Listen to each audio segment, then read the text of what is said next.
ओम साई राम। गुरु और भगवान में क्या अंतर है? एक आदमी के घर भगवान और गुरु दोनों पहुंच गए। वह बाहर आया और भगवान के चरणों में गिरने लगा। वह भगवान के चरणों में गिरा तो भगवान बोले, रुको रुको, पहले गुरु को प्रणाम करो। फिर वह आदमी दौड़कर गुरु के चरणों में गिर गया। गुरु बोले, मैं भगवान को लाया हूँ, पहले भगवान के चरणों में जाओ। वह भगवान के चरणों में गया तो भगवान बोले, इस भगवान को गुरु ही लाया है ना, गुरु ने ही बताया है ना, तो पहले गुरु के चरणों में जाओ। फिर वह गुरु के चरणों में गया। गुरु बोले, नहीं नहीं, मैंने तो तुम्हें बताया ही है ना, लेकिन तुमको बनाया किसने? भगवान ने ही तो बनाया है ना, इसलिए पहले भगवान के चरणों में जाओ। फिर वह भगवान के चरणों में गया। भगवान बोले, रुको, मैंने तुम्हें बनाया जरूर है, यह सब ठीक है, पर मेरे चरणों में आ गए हो, लेकिन मेरे यहाँ न्याय की पद्धति कुछ अलग है। अगर तुमने अच्छे कर्म किया है तो अच्छे कर्म के फल तुम्हें मिलेंगे और तुमको स्वर्ग मिलेगा, मुक्ति मिलेगी, अच्छा जन्म मिलेगा, अच्छी योनि मिलेगी। अगर तुमने बुरा कर्म किया है तो तुम्हें नरक जाना पड़ेगा।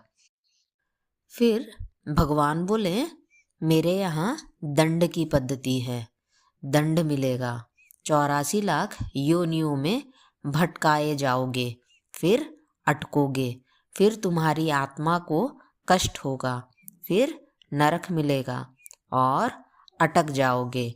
लेकिन यह जो गुरु है ना, वह बहुत भोला है, इसके पास, इसके चरणों में पहले चले गए तो तुम जैसे भी हो, जिस तरह से भी हो, यह तुम्हें गले लगा लेगा और तुमको शुद्ध करके मेरे चरणों में रख देगा, जहाँ इनाम ही इनाम है।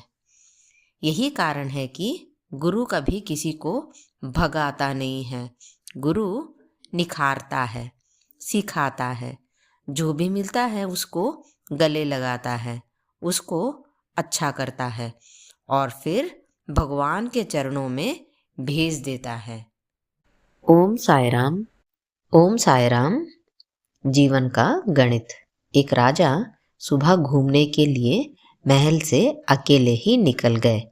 रास्ते में उन्होंने एक किसान को पसीने से तरबर अपने खेत में काम करते हुए देखा। राजा ने पूछा, भाई, आप इतनी मेहनत करते हो, दिन में कितना कमा लेते हो?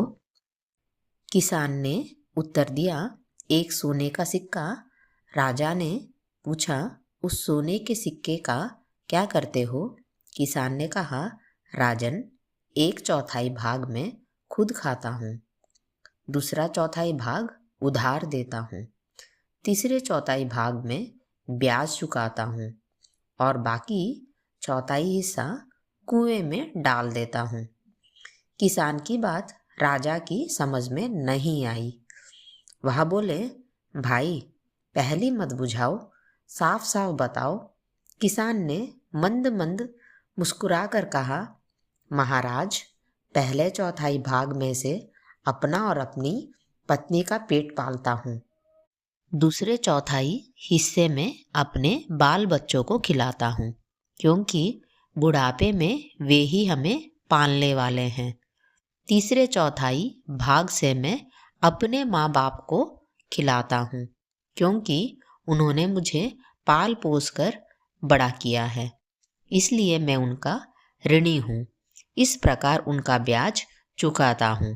बाकी 1/4 हिस्से को मैं दान पुण्य में लगा देता हूँ, जिससे मृत्यु के बाद परलोक सुधर जाए। राजा किसान की बात सुनकर खुश हो गया और कहने लगा कि तुम कितने ईमानदार हो। ओम साई राम।